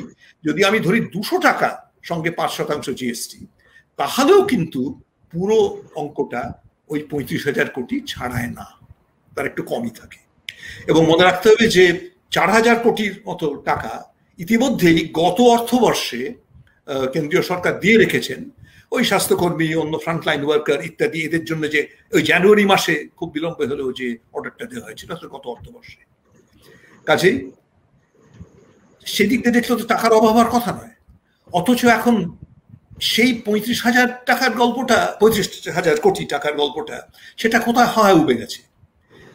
রাজ্যগুলো যাদের এমনিতেই দেশের সব রাজ্যের নুন আনতে পান্তা ফুরে, এবং মনে রাখতে হবে যে সত্যি যারা কোভিডে আক্রান্ত হচ্ছে তাদের মধ্যে অল্প যে কজনের নিজেদের খরচায় চিকিৎসা করার সঙ্গতি আছে, সত্যি আছে, অথবা ঘটি বাটি বেঁচে তারা কোনোভাবে করছেন, তাদের বাদ দিলে সরকারি খরচে যাদের চিকিৎসা হচ্ছে, যারা সংখ্যা অনেক বেশি, তাদের পুরো খরচটা কিন্তু মেটাচ্ছে রাজ্য সরকারগুলি, সেখানে কিন্তু কেন্দ্র সরকারের একটা পয়সা নেই। কিন্তু উপরন্তু এই টিকার দামও এখন দিতে হবে রাজ্য সরকারগুলোকে, এবং সেটা দিতে হবে বলবাহুল অনেক বেশি দামে, কারণ এই 150 টাকা 200 টাকার দামে এখন সেরাম ইনস্টিটিউট অফ ইন্ডিয়া বা ভারত বায়োটেক, যারা কোভিশিল্ড বা কোভ্যাক্সিন প্রস্তুতকারক যারা, তারা এখন আর ওই দামে দিচ্ছেন না। এবং তারা মানে সেটাই একটু কত মর্মান্তিক যে কোভিশিল্ডের, যাকে ডক্টর চৌধুরী বলতেন যুবরাজ, তিনি প্রথমে বলতেন আমি সরকারি সরবরাহের জন্য আমি 400 টাকা ডোজ দেব, তারপরে বলতেন না আমি জনহিতার্থে বদান্যভাবে ফিলান্থ্রপিক্যালি অ্যাজ এ ফিলান্থ্রপিক জেস্চার আমি সেটা কমিয়ে আমি 300 টাকা করবো, আর ভারত বায়োটেক বললাম 400 টাকা করবো। এখন আর অন্যগুলোতে যে স্পুটনিক যেটা আমাদের বাজারে এসেছে, আমদানি করা ওষুধটাই দাম হচ্ছে 995 টাকা, মানে 1000 টাকা। তারপরে সেটা যদি বেসরকারি হাসপাতালের মারফতে সেটা বিতরণ হয় তাহলে তারা একটা মার্জিন তারা জুড়বে। অন্যান্য দাম তো আরো বেশি, একটা তো যেটা চৌধুরী বললেন সে 2,000, 2,500 কি তারও বেশি দাম। এবং এই ফাইজারের মতো দু একটা বোধহয় সেগুলো ঠিক অত্যন্ত ঠান্ডা তাপে সংরক্ষণ করা, তাপ বলি যাই বলি আর কি, সেটাও অত্যন্ত কঠিন, তারও একটা খরচ আছে। কাজেই এই যে একটা বিশাল খরচ, মানে একটা হিসেবের করা হয়েছে, ইন্দ্রা বলে একটা সংস্থা আছে, তারা একটা হিসেব করেছেন যে যদি গড় দাম 400 টাকায় দেশের সকলকে 2 ডোজ করে ভ্যাকসিন দেওয়া হয়, তাহলে তারা মোটামুটি 85 কোটি জনসংখ্যা এই ভিত্তিতে হিসেব করেছেন। সেটার জন্য আমরা বাড়িয়ে 95 কোটি জনসংখ্যা এই বেসে আমরা যেটা বাড়িয়ে নিই আর কি, কনভার্ট করে নিই, তাহলে দেখা যাবে যে তাহলে হিসেবটা দাঁড়াচ্ছে 76,000 কোটি টাকার মতো। অর্থাৎ সেই যে 35,000 যেটা কেন্দ্রীয় সরকার ধরেছিলেন তার দুগুণেরও বেশি। এবং এর ভেতরে কেন্দ্রীয় সরকারের ভাগ কত হবে? 23,000 কোটি টাকা। আর বাকি 76 মাইনাস 23, অর্থাৎ সেটা হচ্ছে আরো অর্থের দামটা খুব গুরুত্বপূর্ণ, কারণ তার উপর নির্ভর করছে কত মানুষ পাবে। আচ্ছা, এবং আর একটা কথা আমি বলছি, সরি, কিন্তু এগুলো কিন্তু জানা দরকার, কিন্তু আমি ছোট করেই বলছি যে আপাতত কেন্দ্রীয় সরকার যে ভাগ করে দিয়েছেন যে 50% ভ্যাকসিন তারা নেবেন এবং তারা বিনা পয়সায় খুব বদান্যভাবে বিতরণ করবেন যাদের 45 বছর বয়সের বেশি তাদের ক্ষেত্রে এবং ফ্রন্টলাইন ওয়ার্কারদের জন্য। বাকি যে অর্ধেক, সেটা সেই অর্ধেকের অর্ধেক অর্থাৎ 25% রাজ্য সরকারগুলি কিনে নেবে বিনামূল্যে হোক, যেভাবেই হোক, তাদের 45-এর নিচে তাদের বাসিন্দাদের দেওয়ার জন্য। আর বাকি 25% নেবে বেসরকারি হাসপাতাল এবং চিকিৎসা সংস্থা। অর্থাৎ কেন্দ্রীয় সরকার তারা ধরে নিচ্ছে যে 45 বছর বয়সের কম আমাদের দেশের যত মানুষ 18 থেকে 45 বছর বয়সে, তাদের মধ্যে অর্ধেকের এই সংস্থান আছে, এতটা অর্থ সংস্থান আছে যে তারা মাথা পিছু কম করে 2000 টাকা বা খুব সম্ভবত 3000, 3500, 4000 বা আরো বেশি টাকা তারা খরচ করতে পারে মাথা পিছু।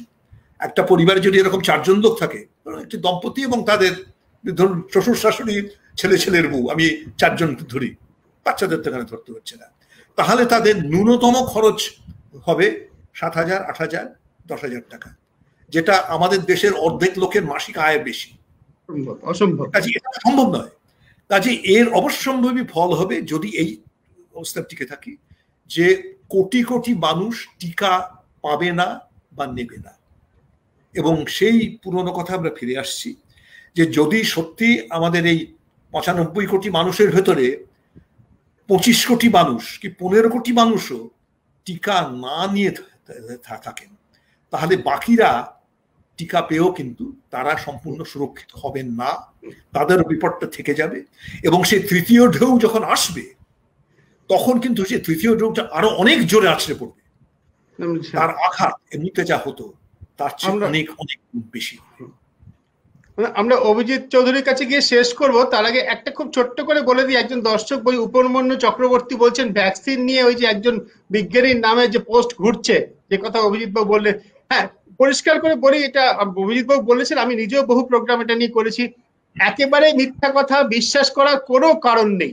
একটা জিনিস মনে রাখবেন উপমন্যু বাবু, কোন নোবেল পুরস্কার পাওয়া বিজ্ঞানী এই ভাষায় কথা বলেন না যে এই ভাষায় পোস্টগুলো বেরোয়, এতখানি নিশ্চিতভাবে বিজ্ঞান কোনো কথা বলে না। এর আগেও আমরা দেখেছিলাম গত বছর একজন জাপানি বিজ্ঞানীর নামে গড়িয়েছিল, তিনি অনেক কিছু নাকি বলেছেন, তিনি নাকি উহানে থেকে দেখেছেন, এখানে নাকি কাজ করেছেন, খোঁজ নিয়ে দেখা গেছিল ওই বিজ্ঞানী কোনোদিন চীনের উহানে ওই ল্যাবরেটরিতে কাজ করেননি। নোবেল পুরস্কার পাওয়া বিজ্ঞানীরা, প্রকৃত পণ্ডিত প্রাজ্ঞ মানুষরা ওই রকম ভাষাতেই কথা বলেন না, অতখানি নিশ্চিত হয়ে তারা কথা বলেন না যেভাবে আমাদের রাজনৈতিক নেতারা বলেন। এই পোস্টগুলো কথাবার্তা, ভাষা এবং ভঙ্গির ধরন দেখেই আপনারা বাতিল করে দেবেন, যেগুলো নিশ্চিত মিথ্যা কথা। কোন উদ্দেশ্য নিয়ে কে ছড়াচ্ছে সেটা আলাদা প্রশ্ন। অভিজিৎ, আপনি যদি শেষ করেন, যেটা প্রশ্নটা তুললেন সুকান্ত দা, যে টাকার দামটা কত তার উপর নির্ভর করছে কত মানুষ ভ্যাকসিন পাবে, আপনার ওভারভিউটা কি, আপনি কি দেখছেন? আচ্ছা, একটা ছোট্ট প্রশ্ন জুড়ে দিতে চাই যে কিছুদিন বাদেই তো বুস্টার ডোজ নেওয়ার প্রশ্ন উঠবে, তাতেও তো ভ্যাকসিনের চাহিদা আরো বেড়ে যাবে, এটাও কি আমাদের হিসেবের মধ্যে রাখতে হবে? গুরুত্বপূর্ণ। প্রথম কথা হচ্ছে সুদীপ্ত বাবু, আবারও বলছি, এই যে প্রফেসর চৌধুরী 35,000 কোটি টাকার কথা বললেন, এটা সত্যি সত্যি একটা অদ্ভুত রকমের বড় জিজ্ঞাসা চিহ্ন হয়ে পরের বছর বাজেট আসার সময় আমাদের কাছে আনক্লিয়ার থেকে যাবে যে এই টাকাটা কেন দেশের মানুষের কাছে। আমি যদি 76,000 কোটি টাকার যে হিসেবটার কথা উনি বললেন সেটাকে মাথায় রেখেও বলি, তাহলেও অর্ধেক ভারতবাসীকে ভ্যাকসিন পৌঁছে দেয়া যেতে পারতো যদি আমরা চিন্তার দিক দিয়ে, ভাবনার দিক দিয়ে মনে করতাম দেশের মানুষকে ভ্যাকসিন দেয়াটা আমার দায় এবং দায়িত্ব। সমস্যাটা হচ্ছে, আবারও বলছি, এটাই আমার দেশের সরকার কখনো মনে করেননি, এবং মনে করেননি বলেই তারা কিন্তু দেখবেন স্ট্যাগার্ড ওয়েতে যখন ভ্যাকসিনটাকে ওই বিভিন্ন নানানভাবে, ভ্যাকসিন নিয়ে তো নানান রকমের খেলাধুলা আমরা দেখলাম গত 1 বছরে। তো তার মধ্যে অন্যতম গুরুত্বপূর্ণ খেলাধুলা হচ্ছে যে 50% ওপেন হবে, 50% বাজারে যাবে আর সরকার যাবে। সব থেকে বড় গুরুত্বপূর্ণ প্রশ্ন হচ্ছে, এই মুহূর্তে দাঁড়িয়ে আবারও বলছি, আমরা সব থেকে খুশি হতাম যদি সরকার বুক চিতিয়ে বলতো যে আমি দেশের সব নাগরিককে বিনা পয়সায় ভ্যাকসিন পৌঁছে দেবো। আমরা এত জিনিস বিনি পয়সায় পাই বলে আমাদের রাজনীতিবিদরা আমাদের বলে থাকেন, তো দেশের সরকার এইটা কেন বলতে পারেন না যে যেটুকু পয়সা দিয়ে কিনতে হয় আমি কিনবো, তোমার কাছে বিনি পয়সায় পৌঁছে দেবো? পারলেন না, পারেননি, এবং পারার কোনো ইচ্ছা তাদের ছিল বলে আমার মনেও হয় না। কাজেই দামের প্রশ্নটা এসেই যাচ্ছে এবং বাজারটাও সেই জন্য খোলা বাজারে খেলতে পারছে। কাজেই এটা কিন্তু আমার মনে হয় চরম দায় দায়িত্ব এড়িয়ে যাওয়া দেশের সরকারের, এবং আমার মনে হয় এখানে আবার বলছি সিভিল সোসাইটির রোল আছে। এটা এই ভয়েসটা ওঠা উচিত যে আমি নয় পয়সা দিয়ে কিনতে পারি, আমার সন্তানের জন্য আমি কিনতে পারি, কিন্তু যে মানুষগুলো সত্যিকারের যারা ফ্রিঞ্জেস অফ আওয়ার সোসাইটিতে থাকে, আমাদের সমাজের প্রান্তিক অংশে দাঁড়িয়ে থাকে, তাকে রক্ষা করাটা তো আমারই গুরুত্বপূর্ণ কর্তব্য এবং সরকারের দায়িত্ব। তাহলে সরকার সে দায়িত্ব পালন করলো কোথায়? আবার তাকে ভ্যাকসিন না দিয়ে যদি আমি সুরক্ষিত থাকার কথাটা ভাবি, এটা একদম মেকি সুরক্ষা। ওই শীতকালে অনেকে আছেন না যারা মাংকি ক্যাপ পরে ভাবেন শীত চলে যাবে, গায়ে জামা আছে আর কানে একটা মাংকি ক্যাপ আছে, তো আমাদের ওই বাঁদর টুপি সভ্যতার মতন একটা সভ্যতা নিয়ে আমরা ঘুরে বেড়াবো। আমি উচ্চবিত্ত অথবা মধ্যবিত্ত অথবা ভারতবর্ষের আলোকিত অংশের মানুষ, আমরা ভ্যাকসিন কিনবো বা আমাদের যোগাযোগের সূত্রে ভ্যাকসিন ধরে, এখন তো যোগাযোগের সূত্রে অনেকে ভ্যাকসিন নিয়ে নিচ্ছেন আগে, তো এই প্রবাহ চলতেই থাকবে আর গরিব মানুষগুলো ভ্যাকসিন পাবে না। এরপরে যখন ভাইরাস কিন্তু গরিব বড় লোক মানে না, আমরা সবাই জানি, ওকে মারতে মারতে কিন্তু আবার নতুন একটা মিউটেশন এসে আমাকেও মারবে। কাজেই আমাকে মারতে মারতে কিন্তু না হোক চাই পলিটিশিয়ানদেরও ছাড়বে না এবং দেশের পরিচালকদেরও ছাড়বে না, এবং তারা যদি এইটা না বুঝতে পারেন, যেটা বুঝতে পারছেন না, কারণ এখনো বলছি তাদের মাথাটা এতটাই বিশ্বাসে নিমগ্ন বিজ্ঞানের থেকে যে তারা ভাবতেই পারছেন না যে কোভিড কিন্তু আর 10টা, মানে পাকিস্তানের বিরুদ্ধে লড়াই আর কোভিডের বিরুদ্ধে লড়াই কিন্তু এক নয়। সমস্যাটা হচ্ছে আমরা পাকিস্তানকে মেরেছি, কোভিডকেও মেরে দেবো, এই ভাবনাতে খেলাটা চলছে এখনো। কাজে ওই করে কিন্তু কোভিড খেলা যাবে না। কাজে আমার মনে হয় বিনা পয়সায় কেন দেশের মানুষ ভ্যাকসিন পাবে না, এই ভাবনাটাই আমাদের সবার আগে বলা উচিত। কেন দেশের মানুষকে ভ্যাকসিন কিনতে হবে? এটা তো তাদের প্রাইমারি রাইট হওয়া উচিত। আমরা হেলথকে কত মৌলিক অধিকার, ঠৌদিক অধিকার নামক বড় উপাদেয় ইয়েতে ভূষিত করেছি। মিনিমাম আমরা যখন দেখছি কোভিড দেশের মানুষকে শেষ করে দিচ্ছে, উজাড় করে দিচ্ছে, তখন এইটুকু দিতে পারবো না? আমরা চাল দিই কেন? মানুষ সুরক্ষা দেওয়ার জন্য। ফুড সিকিউরিটি থাকলে কেন ভ্যাকসিন সিকিউরিটির প্রশ্ন উঠবে না? আজকে আমার মনে হয় ভ্যাকসিন সিকিউরিটির প্রশ্নটা ওঠা উচিত। নিশ্চয়ই। হ্যাঁ সুকান্ত বলুন। আচ্ছা, আমি মানে একেবারে আক্ষরিক অর্থে চেষ্টা করবো সে 1 মিনিট কথা বলতে, কারণ অভিজিৎ বাবু যা বলেছেন তারপরে বেশি কিছু বলার আর নেই। তবে শুধু এইটুকু আবার আমি দর্শকদের মনে করিয়ে দিতে চাই যে ভারতে কিন্তু পৃথিবীতে একমাত্র দেশ যেটা ওই পথে হাঁটেনি, যে কেন্দ্রীয় সরকার দেশের সব নাগরিককে বিনা পয়সায় ভ্যাকসিনেট করছে। মার্কিন যুক্তরাষ্ট্রের মতো একেবারে যে দেশকে আমরা পুঁজিবাদের একেবারে পীঠস্থান মনে করি, তারাও কিন্তু এটা করছে। আর একটা দেশ নেই যেটা ভারতবর্ষের পথে হাঁটছে। এবং এটার জন্য যেটা অভিজিৎবাবু বললেন, আমিও আমার গলা তার সঙ্গে মেলাচ্ছি, যে সিভিল সোসাইটি বলতে মানে দেশের প্রত্যেকটি নাগরিক, আমাদের যে করে হোক আমাদের এই গলা তুলতেই হবে যে কেন্দ্রীয় সরকারের নিখরচায় ভ্যাকসিনটা পৌঁছে দিতে হবে রাজ্য সরকারের হাতে। তারপরে সেটা বিতরণ করা বা টিকাটা দেওয়ার দায়িত্ব এবং খরচ রাজ্য সরকার নিন, কিন্তু পৌঁছে দেওয়ার দায়িত্বটা কেন্দ্রীয় সরকারের। এর কোনো যেন অন্যথা না হয়। একদমই। একজন দর্শকের প্রশ্ন দিয়ে আমি বক্তব্য দিয়ে আমি শেষ করব। আর এরপর যখন মুকেশ আম্বানি ভ্যাকসিন বানাবে, আমার কথা নেই, অরুণ বলে দর্শক লিখছেন, এরপর যখন মুকেশ আম্বানি ভ্যাকসিন বানাবে তখন মোদিজি সেই ভ্যাকসিন কিনে বিনা পয়সায় ভ্যাকসিন দেবে, কারণ দেশের টাকা যাতে আম্বানির পকেটে যায় সেটা দেখা মোদিজির কর্তব্য। আমাদের দেশের সরকার সম্পর্কে এই মানুষের যদি মনোভাব হয়ে যায় তাহলে কিন্তু খুবই মুশকিল। যেটা অভিজিৎদা বললেন, যেটা সুকান্তদা বললেন, 4th pillar with the people, সেটাকে সর্বান্তকরণে সমর্থন করে এবং সেটাই সেই দাবিতে আমরাও আমাদের কণ্ঠস্বর সবসময় সোচ্চার রাখি। শিক্ষা যেমন মানুষের অধিকার, স্বাস্থ্য যেমন মানুষের অধিকার। আমাদের দেশে স্মল পক্স নির্মূল করা হয়েছে, পোলিও নির্মূল করা হয়েছে, সরকার বিনা পয়সা সকলকে টিকা দিয়েছে। যে ভ্যাকসিন সিকিউরিটির কথা অভিজিৎ চৌধুরী বললেন, সেটা কেন মানুষের থাকবে না? এই শর্টটা কিন্তু আরো জোরালো ভাবে আমাদের সকলে মিলে একসঙ্গে তুলতে হবে এখন। তাহলেই এই সরকারকে, এই অধীর সরকারকে, এই অন্ধ সরকারকে আমরা অন্তত বাধ্য করতে পারবো নাগরিকের প্রতি তার যে কর্তব্য তা পালন করার জন্য। Fourth pillar with the people সকলের কাছে আহ্বান জানায়, সেই স্বর সকলে প্রবলভাবে তুলুন। অনেক ধন্যবাদ আমাদের সঙ্গে থাকার জন্য সুকান্ত চৌধুরী, অভিজিৎ চৌধুরী, আপনাদের অনেক ধন্যবাদ।